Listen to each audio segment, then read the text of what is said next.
You were asking me a question that I could give answers to that would get me into a lot of trouble, perhaps. Do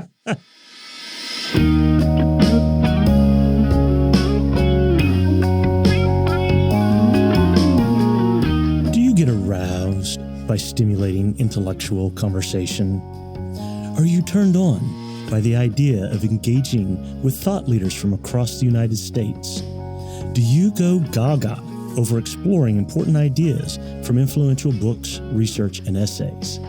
Then welcome to Curiosity Porn, the place you can satisfy all those intellectual urges guilt-free.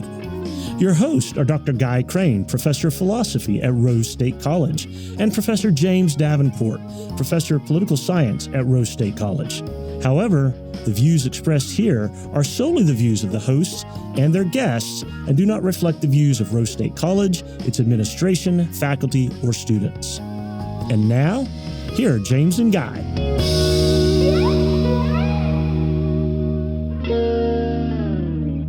Good afternoon, Dr. Crane.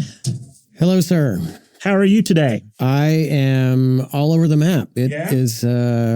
It's been a bizarre semester this go around. I somehow got a lot more tired a lot sooner into the semester than I'm used to getting. Yeah, I would say the same thing. I was looking forward to spring break. Spring break came and went, and now I'm like, is it the end of the semester yet? Yeah, that didn't feel like a break. It's been tough. And I'm feeling old man stuff, knee flaring up. Not happy about that. I can relate. I have knee stuff as well. So just getting old. I mean, it beats the alternative, but I agree with that. It's not great. I agree with that. There are plenty of things that are going good. I should probably focus on those. Yes, focus on the good stuff. Or, good Lord, I'm a professor. Are going well. Yeah. So I have a question for you. Okay. How do you like your job? And I can feel comfortable asking this question because I kind of know what the answer is going to be. But I love how we both work at the same place. Right. Our podcast is public, and you're asking me a question that I could give answers to that would get me into a lot of trouble, perhaps. But I know kind of what the answer is going to be, so I know it won't get you into trouble. I adore my job, and in fact, when I was in grad school and I got this job, I was just mind blown because this was the dream gig. I was mystified. Somebody was going to pay me a full-time wage to do what I was already wanting to do, basically for free anyway. I mean, if I had gone into anything else, whatever, I mean, just a job, I still would have come home at night and worried about philosophical questions, read about philosophy, wanted to talk about it to people. And no, I got this job, and I still get up every morning and I think, yes, I want to go there and do that. So you feel engaged, like you're engaged with your work. You're engaged with the organization. You feel some kind of motivation to be there. I feel like, well, both of us, I mean, we do teach a class together. I think, yes, me engaged with the actual work. Absolutely. I feel like very invested in it. We are in an interesting institution, though, in that, like, given that we have faculty positions, there's not a lot of day-to-day reason for us to have a lot of engagement with our higher-up admins, right? Mm-hmm. So, well, some of us more than others. Well, but, okay, you did switch over to the dark side. The dark side, right? You are technically speaking in admin. I was thinking of you. For our listeners who don't know, we came in as faculty the same year. That's right. You have since got the associate dean position. Okay, you're right. I'm speaking from a faculty position in. And let me just say that was kind of like by default, right? Trust me, I talked to a lot of people that I thought would be really good at that job, and not one of them wanted it. Well, and you didn't take that as a hint. I looking back, I probably should have taken the hint and maybe not, but. Well, somebody had to have it. Well, when we were faculty, though, right? There's not a whole lot of reason that we need to be talking much beyond the dean level. That's kind of we're a direct report to the dean. That's right. Other people's jobs are and in fact, even with that, our dean, Tony, I don't really need to talk to her with any tremendous regularity, just as the nature of the job. Other people in other industries, that would be very different. That's correct.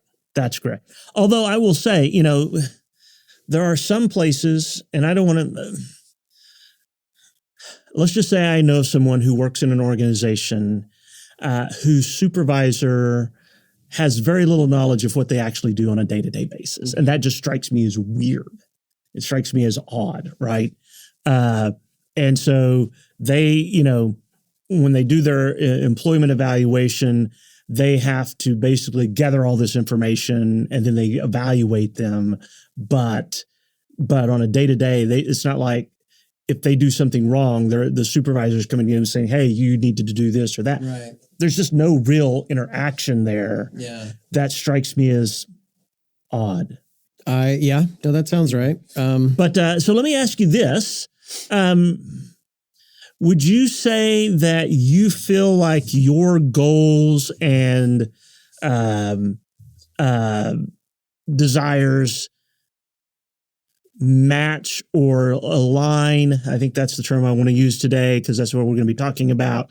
Align with the institutions. That I think absolutely yes. I knew that I wanted to teach something. Number one, it took me a few years in life to realize it was going to be philosophy, and especially now that I've been in a community college setting for a while, I realized like, okay, we're an interesting institution in that, right? Like we are kind of, how do you want to put it? We're a chance to show sometimes that the regular higher ed institutions can get things wrong, right? Sure. That like in some cases, students can come to us and show that like, no, maybe it is the case that the flagship institutions of the state weren't for them, but that doesn't mean they're not college material and we give them a chance. And I love that about what we do. Now, that's not everybody. And in fact, in a lot of cases, that's not the majority of our students. We have students that could have gone to one of these regionals or flagships and they're just saving $1 or $2, right? But for the one in whatever the percentage would be, I love to think that like, yeah, we really probably helped in some social mobility there. Sure. That's and got to do it like teaching the things we really care about. I love that. So you're using this term alignment. So, okay. Yes, my values about my work are aligned with my institution's values, goals, strategy, et cetera. Okay. And so our listeners may be wondering, where did this come from? How did this conversation get started? Well, we found this article produced by Slack. Now, if I remember right, Slack is actually a technology company. I was going to ask you. Yeah, no, okay. Slack is, they provide some kind of team collaboration technology, something like Microsoft Teams or something like that, if I remember right, which is, now that you know that, you can kind of get the sense of that as you read the article, which we'll talk about a little bit more. You sent me this article. What is it exactly? What kind of, it's not an academic journal article. Like what was this produced for? I think this was two things. I think they were trying to get some sense of feel about how well employees' values and goals align with the organizations. Were they doing this for their own internal learning about stuff? I think this is more marketing, right? So if you get down into the back end of this where they talk about, well, you need these collaborative elements, right? These collaborative technologies. And oh, by the way, that's what we do. Okay. You see what I'm saying? Okay. No, I did not put that. So when you sent this to me and I read it, I did not put that together. I thought this was like legitimately private industry study. They're trying to share their results largely. Yeah, I think there was some of that. As we will get in, there's some criticisms that I think both of us are going to offer about how this study was conducted. But I think the important part, details aside, the important part, it allows us to ask the really important question that I bet every listener that we have cares about. What makes work good or bad? Yes, right. How do you know if a job is a good job, a bad job? Is that job right for you? Obviously, on a very micro level, some of that is trial and error, right? I've worked some jobs and they were like, I'm miserable. This is not the job for me. And I've worked other jobs which I was very happy to be in. Actually, come on, let's do that. So, okay. What is a job that you might have told me before, but I've forgotten, that was definitely not your favorite? Oh my goodness. I worked as a night manager for a convenience store chain for about 2 years. That was not the job for me. Already sounds like way too long. Yeah, I don't know that I'd want to be there for a week. But it was a unique experience. I got to see how those kind of operations. This wasn't like a mom and pop convenience store. This was a chain, and how they operate, and which was interesting to see. But overall, not for me. I was in the Air Force for 4 years, doing a desk job, so nothing exciting. I didn't go overseas or anything. And that job, although I would say I came away with some things that were beneficial down the line, that really wasn't the environment for me either. So those would probably be the two. I've got one I don't know that I've ever told you about. Okay. Maybe I did, but I do not remember ever telling you this. I, for a summer, was a singing telegram deliverer. No. I was. Oh my gosh. It was my, and you didn't like that? So it was a costume shop. Okay. And this was like a side service they offered. You could call and request that somebody show up in a particular costume. And then there was a very standard thing that we had to sing. And it was for a birthday, or if somebody was sick, it was get well, it was a crush. I will tell you, if nobody requested a specific costume, the default costume was a gorilla in a tutu. I am dead serious, but I also got requested to dress up as Elvis one time, to dress up as a teddy bear. I think there might have been some others too. It sounds like it might be fun, and it wasn't all bad, but like, no, it was not my favorite. There were definitely some not great experiences, and it was small potatoes money, of course. Sure. Yeah. So it turns out people can get into jobs that are really unfulfilling, not meaningful. I don't want to get up this morning and go do that sorts of jobs.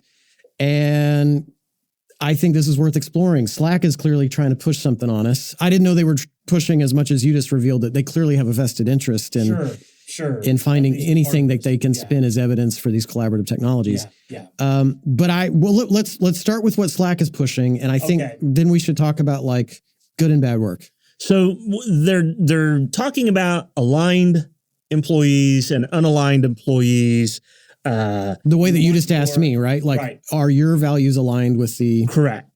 And the impact of alignment or non-alignment has on productivity of the individual employee or of the company. You know, at one point they make the case, or at least they say they're going to make the case that having aligned employees is really good for the corporate bottom line. But they also make the case that aligned employees are more satisfied with the company, feel more connected, this kind of stuff. And so let's just start with some definitions. So and maybe we'll take it this way. We'll start with these definitions, and then we'll look at their findings, and then we can kind of critique how we think they did in putting this all together. I have some criticisms. Yes, we should do that. I do too. All right. So let's start with definitions. So how did they define an aligned worker? Well, an aligned worker was anyone who agreed with this statement. I feel aligned with my company's vision, values, and operating principles. I'm sorry, I cannot resist. Can we already talk about criticism? Okay, go ahead. There are occasions on which self-reported data is great data. Sure. There are occasions upon which the very natures of the questions that you're asking would make self-reported data kind of sketch. Right. And do you want to be, like, in other words, if I do not feel super duper anonymized as I'm taking the survey, do I want to be the person who says, like, absolutely not. My company's values are garbage and I'm not aligned with them at all, thinking that, like, you know, my survey results might land in my boss's hand at some point. Right. And I don't know anybody. We've both taken surveys through our institution and probably at other workplaces as well. I don't know anybody who ever fully trusts that the answers they give are actually anonymous. Yeah. Right. Everybody's kind of like, I think, holding back what they really think in some shape or form. So, yeah, I'm not a fan of this question as being the single measure of it. You might have that, but then you want to have some other questions that maybe reveal real information that says, okay, this is true, right? But I didn't see anything like that. That's the question, right? In their defense, though, they not only defined an unaligned worker as a person who disagreed with that statement, but they did have a percentage of people who were willing to say they disagreed with that statement, right? That's correct. That's correct, right? Those people, I'm thinking now that we're talking, those are probably the most disgruntled people at their employers, right? So, I mean, okay, maybe we could say slightly in their defense, maybe then the numbers they report on unaligned workers are smaller than they really would be if everybody in the survey actually felt anonymized. Right. Okay. Right. But they weren't talking about everybody, though, were they? That's correct. So now what's important to know is that they were specifically looking at what they called knowledge workers. So now, again, how did they define knowledge workers? Anyone who holds an office position and or works with data, analyzes information, or thinks creatively in a typical work week. Well, okay. Again, I know we said we were going to hold our criticisms till the end, but sometimes that just doesn't work. No, this is like freshman logic class stuff. As soon as you add a bunch of ors in there, you're casting a very wide net, and it might be wide enough that you might have apples and oranges in the same net. Yeah, you're never going to get the real answer to the real question you're trying to ask. Yeah. Right. I don't like this. It is so broad that you could literally cast anybody who makes any kind of decision, has to solve any kind of problem, or has to think in any way that could be categorized as creative in that. But that's not, they weren't looking at that broadly. Yeah. Right. I don't get the feel that they really went beyond office workers. And as we were discussing earlier today, not all office workers would necessarily be considered knowledge employees either. Sure. But yet, within this definition, right, we could have a position. We could have positions that are like mere data entry or something like that. Right. That's exactly right. So I think and you brought up the fact that we can have non-office positions that are clearly like data analysts, right? Right. And programmers who don't work in an office environment. Yeah. All sorts of people who work outside of what you would consider a traditional office environment or space. I mean, and quite honestly, civil engineers who are out there having to figure out, how do I move this road from here to here, and what's the best, how is that not a knowledge or creative type of job? And yet I'm on a bet they didn't have a whole lot of civil engineers in this survey. And now that you've pointed out what Slack is, I'm guessing they were looking for jobs that very much are conducive to using the kinds of software they produce. Sure, that's probably what we're really talking about. That's what I'm thinking as well. All right. Now what they found was what would make workers feel more aligned with their organizations. They said greater transparency, clearer documentation of responsibilities, more cross-team collaboration, and open access to leadership. Now, that's all pretty standard fare from other research that I've seen in, this kind of employee engagement studies and trying. So none of that seems new or out of the ordinary, or it all just seems kind of standard. Yeah, I don't know that we needed a study to find that out. Right, right. All right. So what do you want to pull out from that? Well, so I will say, again, in their defense, I mean, I don't know of a corporation. Let's float them that like we're only talking about knowledge workers in their sense, and we really probably know in a very stereotypic sense. Sure. Okay. Sure. Well, I can't imagine a corporation that wouldn't want their employees to have a sense of alignment with the company's goals, strategic goals, long-term goals, values, et cetera. So we might have here a report about maybe improving a corporation's culture, let's say. So in other words, what could we do such that our employees feel more vested? Now, because they did say that companies that had a higher percentage of employees that reported being aligned with the company, we're more likely to have the employees predict that the company was going to do well. Right. We're going to grow. Our revenue is going to increase. Okay. And they found that was not true of the unaligned, right? They predicted decline. They did not think things were going well. Okay. What we do not get out of this study is whether any of those people are right. So in other words, I might be one of those workers who are drinking the Kool-Aid. I believe in this company. Right. That does not mean this company won't tank here in a year, though, right?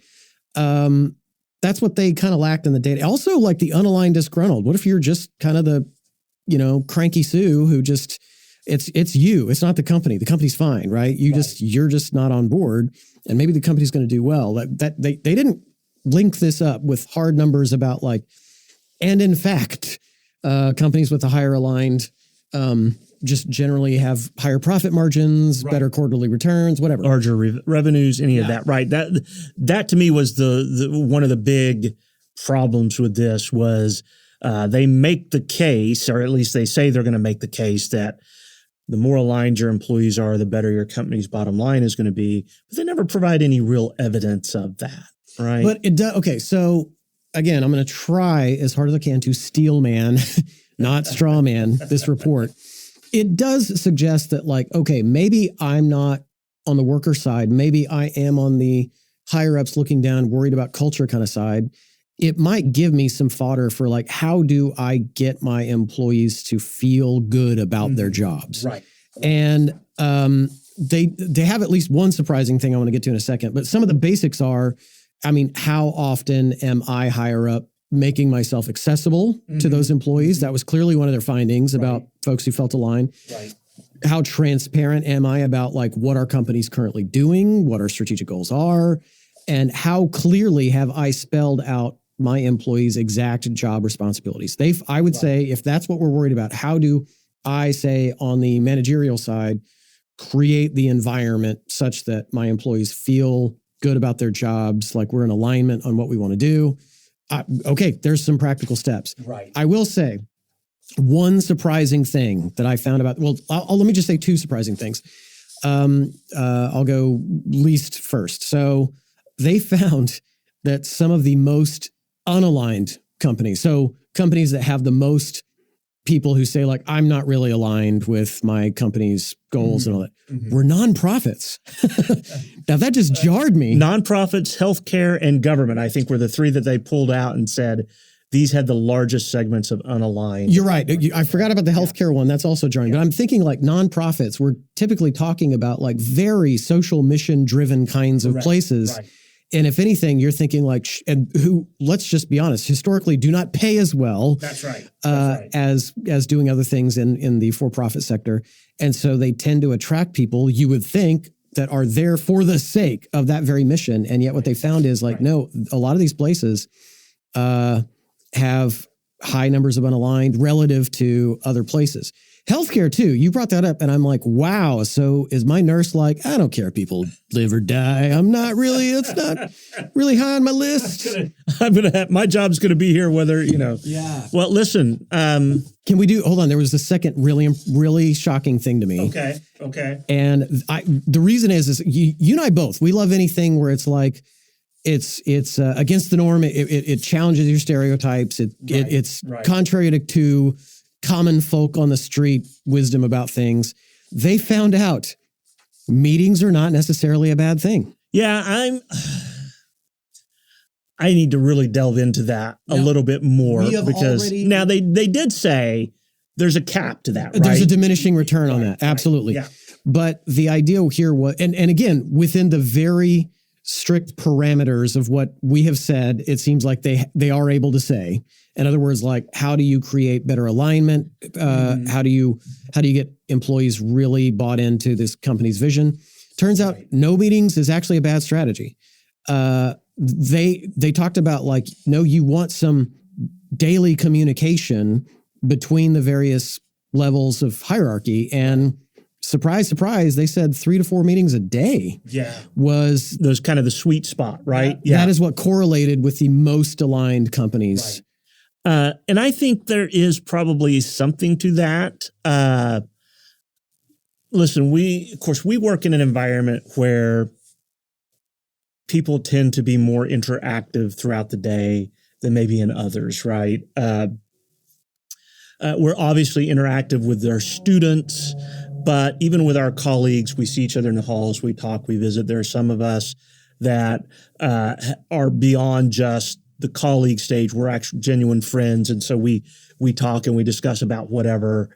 So maybe we don't need the meetings, say, that an employee who's largely stuck in their cubicle or in their office for the majority of the day, they don't have people coming by. They don't get out and visit or whatever. So I'm wondering if the type of employment impacts the perspective of meetings and how they do or they don't generate this kind of fostering of feeling aligned and feeling engaged with your employer. No, that sounds right. So, right. I mean, well, let's also point out that your job and my job are also very different now that you're associate dean. Right. There are definitely days I go to where a lot more meetings, and I can tell you they're all pretty, not all of them, but there are a lot of them are just drudgery, you know. Okay. But I talk to a lot of other people who do the same thing. Now, I want to speak in defense of our division. Sure, I think our division as a division is very good about curtailing unnecessary meetings. Oh, I would agree with that. I would absolutely agree with that. And so when we do end up having a meeting, it's usually very productive and very cultural building, right? Team building. Right. Yes. Right. We have that down. And maybe what we're talking about then is, like you're saying, these are employees that don't have the opportunity for a lot of meetings like that. Well, and I would say also, at least on your side of the house, there seems to be a lot of effort into collegiality beyond just the work. Hey, we're going to go to this play that's happening at the school. Let's all go get dinner together first and then go. Or, hey, let's do this potluck, or let's do something. You know, there seems to be a little bit more, I don't want to say team building. That's not really the right word, but culture building or community building. That's probably the word. I mean, community building on your side of the house that I see pretty regularly. No, that's right. And what's great about that too is that I would say that's not entirely, and this came up in the report too. We should pull this out too. That's not entirely limited to people who are at the same level, administratively speaking. So in other words, like, it is a lot of faculty getting together, but deans and associate deans have come to those and been much a part of it, as well as our staff have done so as well. Right. And I just, when you were talking, that brought to mind the fact that they did seem to find that alignment correlated with less rigid hierarchies in a workplace. Right. And they kind of made this argument that you wanted a flatter management style, right? Not necessarily this kind of rigid hierarchical system where information only flows from the top down, and that it's really guarded and that kind of thing, right? And so, well, maybe you're right. They didn't do good on the definitions about flat, did they? But my first thought was like, as you know, my wife is in IT, and there's basically these two organizational principles you can use: waterfall and agile. Right. And waterfall does tend to be a very hierarchical. Mm-hmm. Everything's already mapped out. Just sort of stay in your silo house doing your assembly line thing. Whereas Scrum is a form of agile. Right. And that's very much like, let's literally develop a self-governing team. Right. There really is still a manager, but that manager is a performance reviewer. It's not like he or she's not like head developer or head business analyst. Yeah. No, the management is its own skill. Let's leave the developing to the team and let's let them self-govern how that's going to go. Yes. And at least according to this report, if I'm right in understanding flat and less hierarchical that way, apparently something like agile should lead to greater alignment between individual employees and a company. Yeah. Now, this report is a few years old, which gave us a chance to kind of say, what did it say would happen in the future, the near future, and how on target. Let's start with this, which I found was interesting. They made the case that over the next several years, demand is going to grow for skills such as analytical thinking, innovation, active learning, creativity, collaboration, and complex problem solving. While rote skills and easily repeatable tasks are going to be shunted off to automation. Yes or no? How is that? Do you see that trend developing? Not as quickly as they predicted, clearly. No, but I think it's coming, right? So now that you have AI, I think you are going to see some of that. You do see some of that in some of these places. So one of the convenience stores that I visit regularly to get my regular dose of cold caffeine is OnQ, and I've noticed OnQ has introduced self-checkout lanes in their stores now. Not all of them have them, but several of them do. And so there's a easily repeatable task that's being passed off to automation. Yeah. Right. Do you think that's going to stick? Because I guess in just the past year, Target and Walmart have dialed that back a little bit, right? Because the machines can handle the checkout. They aren't handling the theft rate though, right? Right. So I don't know. This is going to be interesting. So let me tell you about another store that I visit that has just upped its automated checkout system. So Sam's Club has an app called the Scan and Go. You walk in, you scan what it is, the barcode of whatever it is you're buying. When you've got everything you want, you check out, you pay for it automatically, and you go through. And historically, what you do, you go through and you get to the end of you're walking out the building. They have someone there checking your receipt and check. Now they have a scanner that you walk under. It scans your app to read that. It takes a picture of your cart, and then you go on. Wow. And so there's nobody there that's supposedly supposed to be checking and making sure everything's right. So we'll see how that goes. But no, I think some companies have that down better than others. I think Sam's has it down really, really well. Walmart's I've never quite been as pleased with, because I still, unlike Sam's, with Walmart, I don't have to go to the checkout at all. At Sam's, right? Sam's, I get my items, I'm in my cart, I pay for them through that app, and I walk out the door. With Walmart, even if they have a Scan and Go app as well, except you can't really go. You still have to stop at the checkout aisle, even the self-checkout aisles, and you scan your app to its scanner, and it reads your receipt, and you pay for it, and then you can go.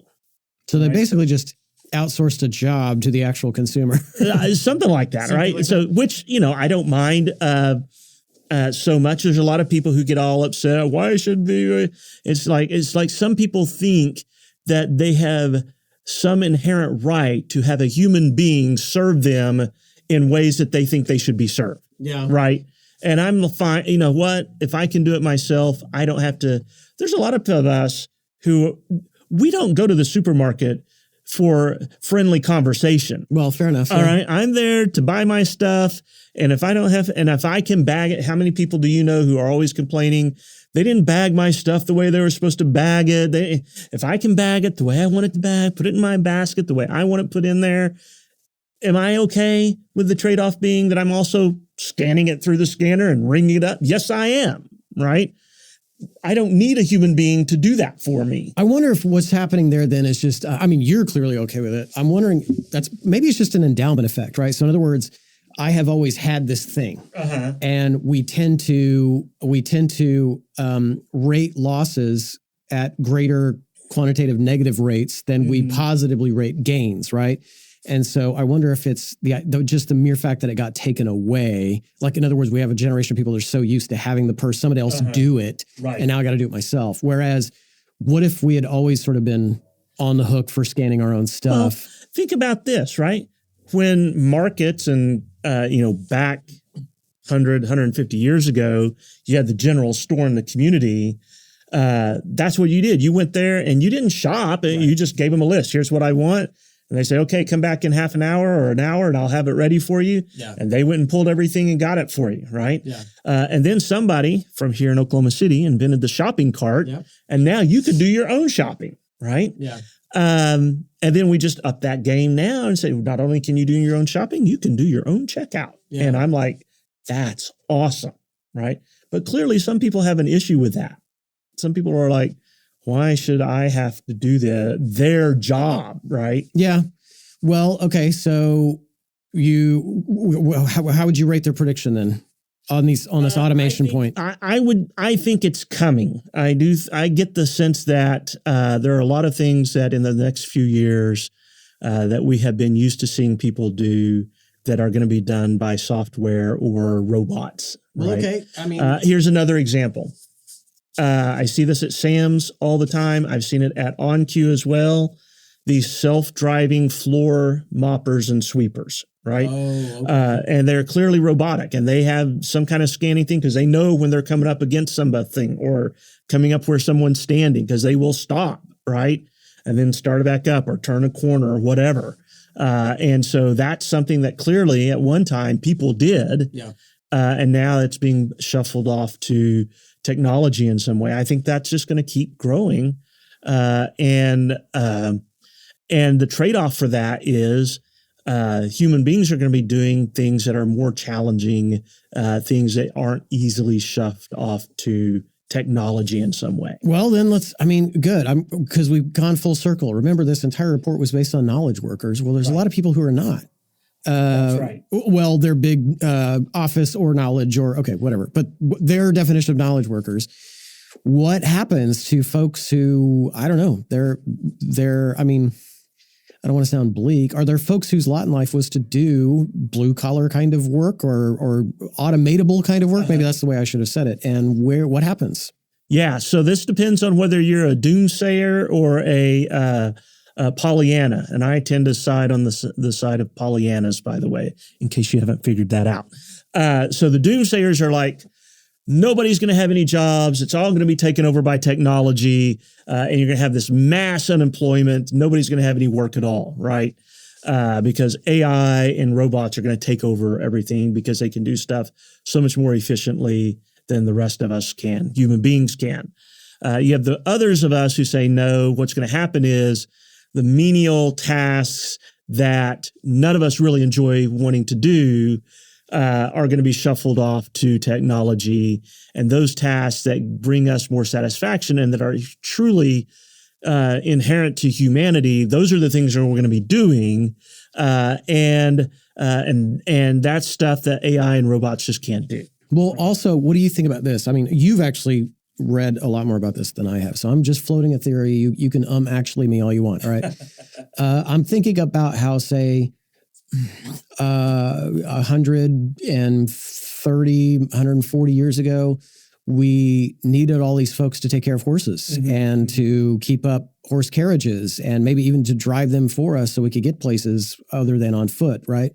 Along come cars. And of course, we might call them Luddites at the time in a sense, or say like, down with cars, how terrible. You're going to disenfranchise all of these like horse keepers, carriage keepers, et cetera. But of course, what happens is, well, now we just generated this new need for all these people to take care of this brand new technology. Yeah.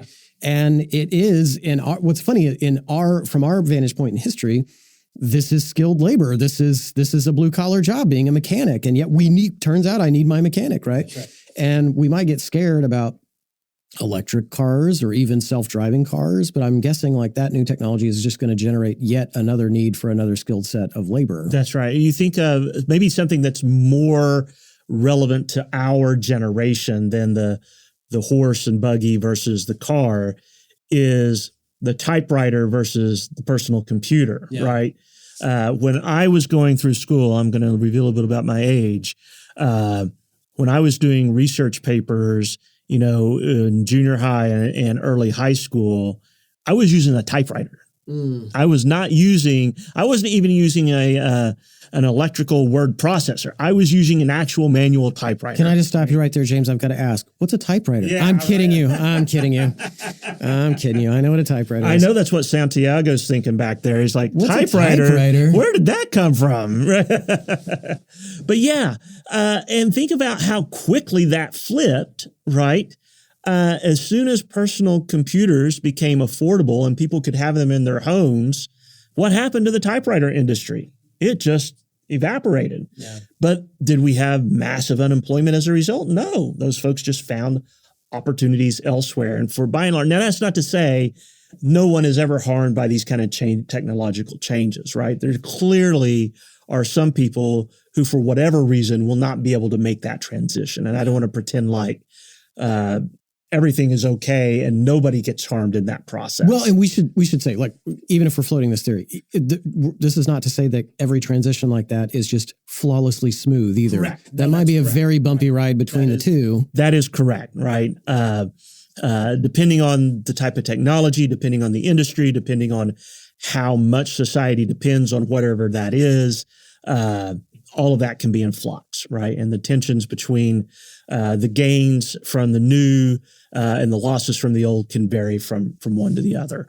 But by and large, what we have seen over time is that society as a whole and the vast majority of people in that society benefit when we transition from an old way of doing things to a newer way of doing things. Well, so, okay, if I'm hearing you right, at least on your Pollyanna view, let me just make clear, I don't feel enough expertise in this field to have a very strong view about this, but what you're saying sounds plausible to me.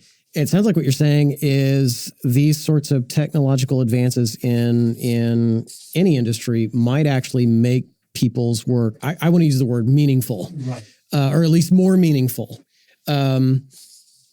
I wonder, I mean, I'm trying to think of what I think about this. I mean, there are a lot of folks out there that write about meaningful work. A lot of those folks tend to be critics of exactly the sort of market forces that you're talking about. Right. But it sounds like you're saying, like, well, guess what? Even if I maybe on their definition of meaningful work, meaning like I really do gain a sense of meaning out of what I'm doing. It's not a drudgery. I don't feel like it's some sort of like alien process that I'm just very nominally involved in. It sounds like what you're saying is, like, as we could get rid of more and more menial tasks, Right. what we need are probably we're going to need people who do things that probably do require, I don't know how I want to say it, richer skills, deeper skills, more challenging skills. It requires more of you than just, say, standing in front of a machine and loading it and pressing a button all day or something like that. Right. Yeah. Right. I just think, and when you think of, so you, in the class that we teach together, you teach the section on Marx. Yeah. Marx was all about the alienation of the employee in the capitalist system, right? And that alienation was largely born out of some of the things that we're talking about here. I'm doing the same drudgery job day in and day out. He's I don't get a whole lot of right, it. like in a feudal system, Right. we have artisans, right?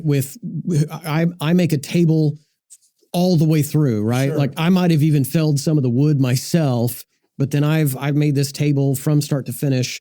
Whereas, say, in the most like Marxist nightmarish sort of factory we can imagine, I'm not even lathing the whole leg myself. I didn't even pick the design of how the leg's going to get lathed. Right. I just maybe like feed it into a machine. I press a button. It lathes an auto preset pattern. I literally take that leg out. I hand it to the next person. So I really don't. Not only do I not know how to make a table, I really don't even know how to carve a leg, let alone lathe it myself. Right. And this is fascinating. What you're saying is that, like, funny, even if like he's right about that being a nightmare for somebody, the very system he was worried about is coming full circle and maybe creating more like artisans again. Something like that, or at least people are going to be able to find things that they more are attuned with. Now, I come at this from a very different perspective personally, right?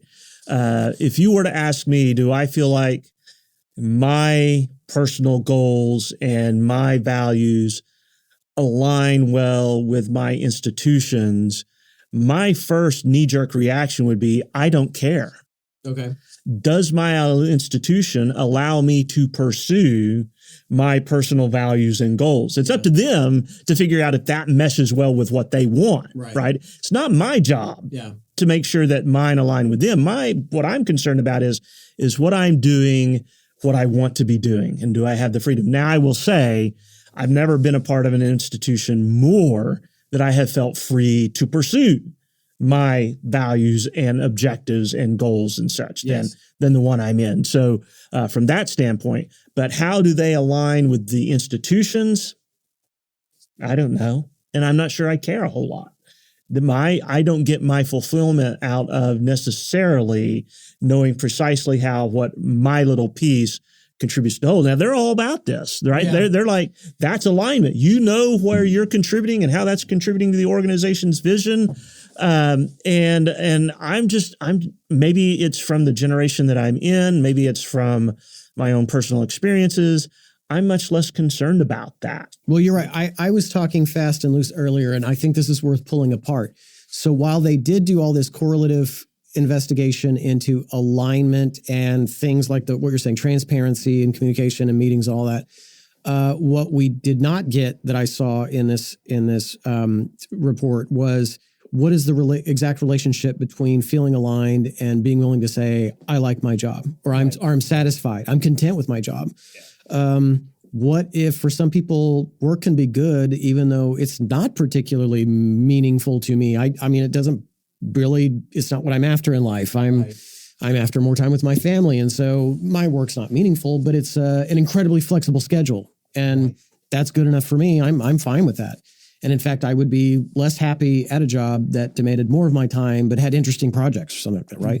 Mm-hmm. We didn't get the relationship there. So in other words, maybe it's not necessarily the case that even menial task jobs are necessarily bad jobs for the people that have them. Right. That's a question you'd have to ask them, right?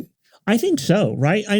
Some people don't look at their job as what brings meaning to their life. Some people look at their job as simply the thing that allows them to pursue the meaningful things in their lives, right? I go to my job because it gives me the resources to pursue those things that truly bring meaning. Maybe that's my family, or that's different experiences, traveling, whatever. And my job is just a means to other ends. Now, some of us look at the job as one of the ends, right? I don't want to be in a position where I go in day to day and I don't really care about what's happening there. I want to have some investment, knowing that I'm contributing in some way, or at least I am feeling fulfilled from what I do on a daily basis. Okay, good. Because you know which camp I squarely fall into. I'm a philosopher. But I go home thinking and dreaming about philosophy. But I think then I want to float another big theory then. I think maybe good work and bad work. Here is at least a sort of baseline hypothesis I would put forward. Mm-hmm. I bet regardless of the job, so is it knowledge economy or whatever, I bet really what it comes down to are things like positive, healthy workplace cultures. Right. So I'm guessing whatever you do, are you a knowledge worker? Are you a truck driver? What you would probably say makes your job bad is if like just people around you are toxic in that job, right?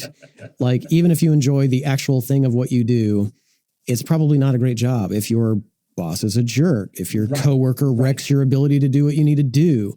And so this is a buzzword in our day and age, this workplace culture. That's right. I've always just wondered if we aren't just talking about like basic mental health though, like just the way you would function with your friends and your family as a healthy, adjusted person is probably going to help you at work as well, is what I would say. One of the interesting things I found here, so they, according to their information, they found that roughly about 67% of the people that they surveyed were either somewhat or strongly aligned with and that seemed a little high to me. Okay. And then when you look at some of the subsets of the sectors that they pulled out, I'm assuming these aren't all of them because there's no way you look at the subsectors that they provide and all of them are well over 80% aligned, right?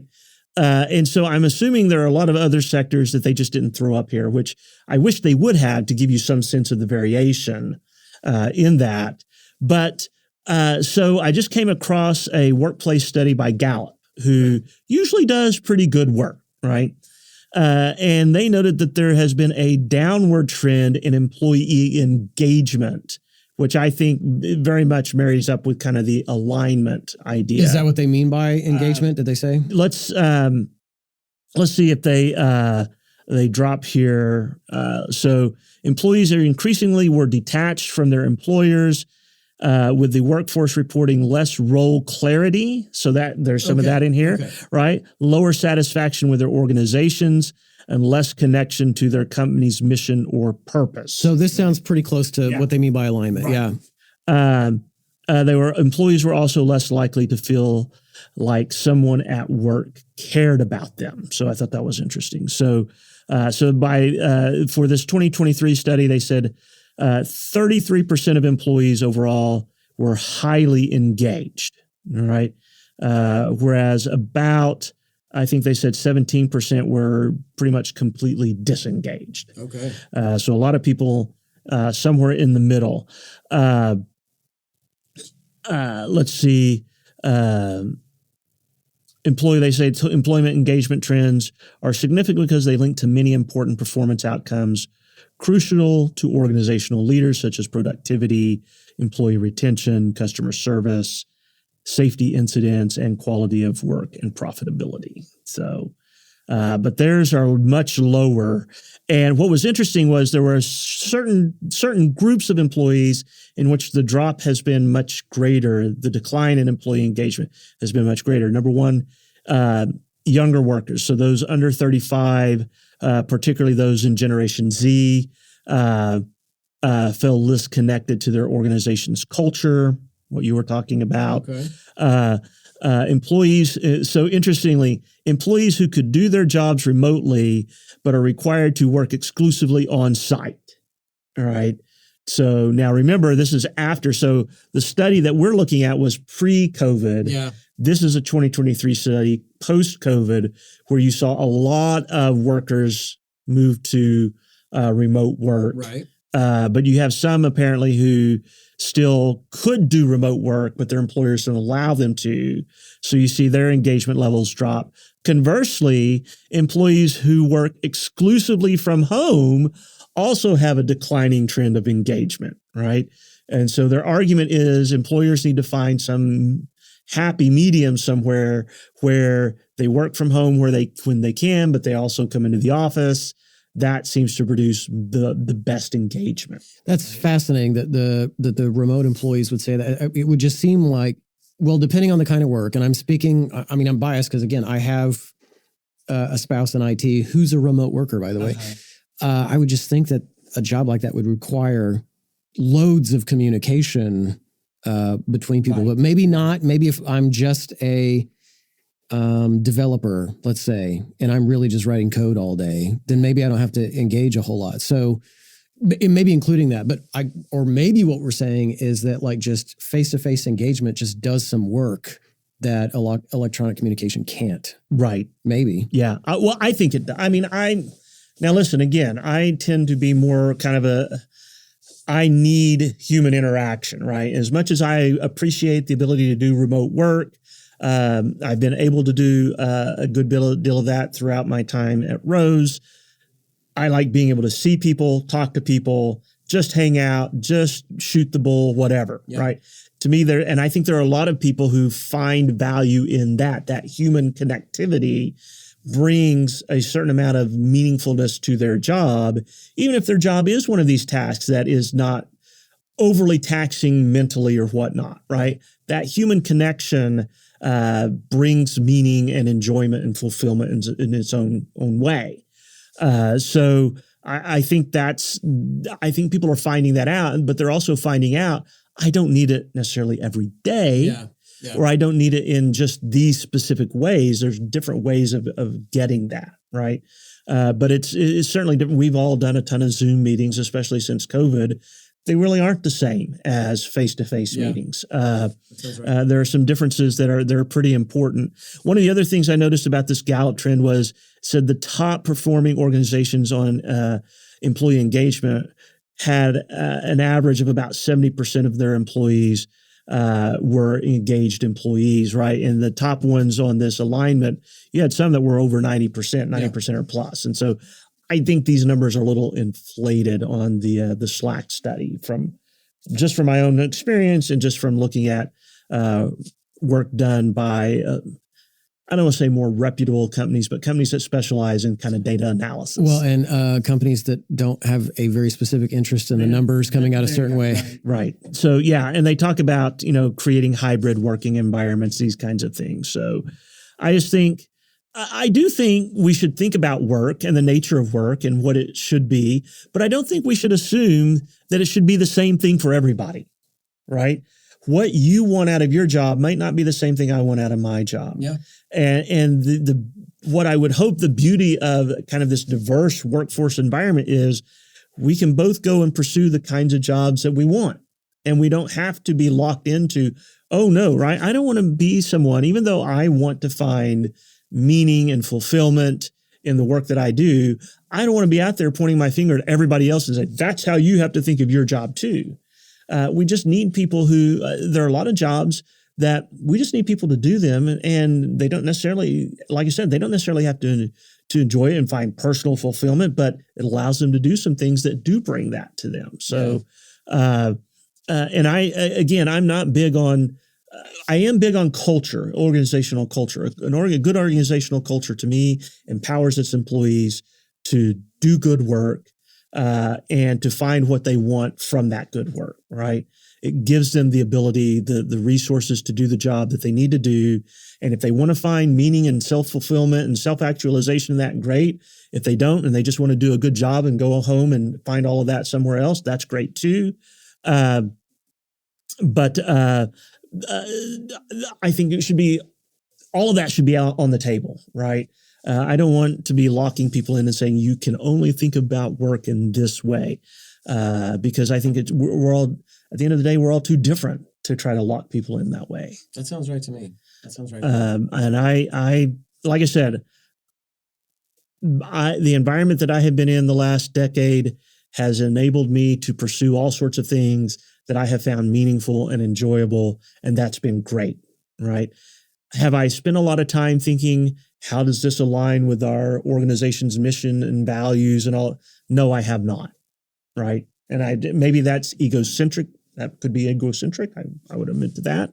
But at the end of the day, I think there are a lot of people out there who they don't need to know is what I'm doing. How does necessarily with what I'm doing align with some corporate vision or values? What they need to know is, A, we value what you are doing, and B, you can make this job at what you want of it. And we're going to give you the ability to do that. So we're up against our time. Yes. But I want to point out we don't have a guest to ask our classic question to. That's correct. So what if we ended on, do we have a work-related joke from our respective favorite comedies? Okay, I do. Yes. You do? Yeah. Because I've got two, and I need to. You go pick one, and I'll go with one. Well, this one is. Now you got to be quick. This is the less directly related, but I still think the more funny of the two. Liz Lemon has decided in 30 Rock that she wants to try being an exec instead of head writer of the show. And so she's trying to be one of the executives at NBC, and they go to a business lunch. And of course, they're having business lunch beverages at that executive level. And she starts hounding Jack Donaghy and really insulting him. And she leans over and says, "I'm so sorry, Jack, I'm kind of drunk." And he says, "No, you're business drunk. It's like rich drunk. Either way, you're legal to drive." All right. So from Seinfeld, there was an episode where Kramer somehow finds himself going to this business. He starts striking up conversations. All of a sudden, they start treating him like an employee. He goes into work every day. Nobody knows what he's doing, right? He's tasked with producing this report for his boss.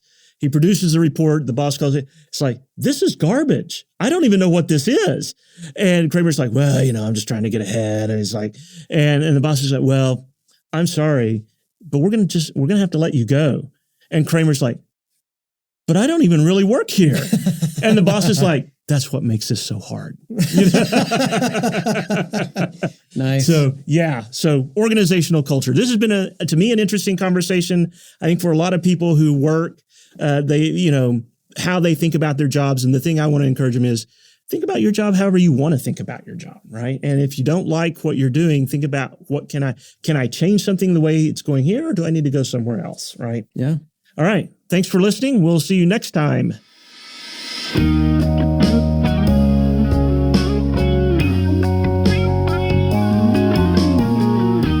Thanks for listening to Curiosity Porn with the two best intellectual pole dancers in the United States, Dr. Guy Crane and Professor James Davenport. If you'd like to share a comment about today's episode, suggest a guest or topic, or just leave a compliment or complaint, you can reach us at curprn@gmail.com. We hope to hear from you.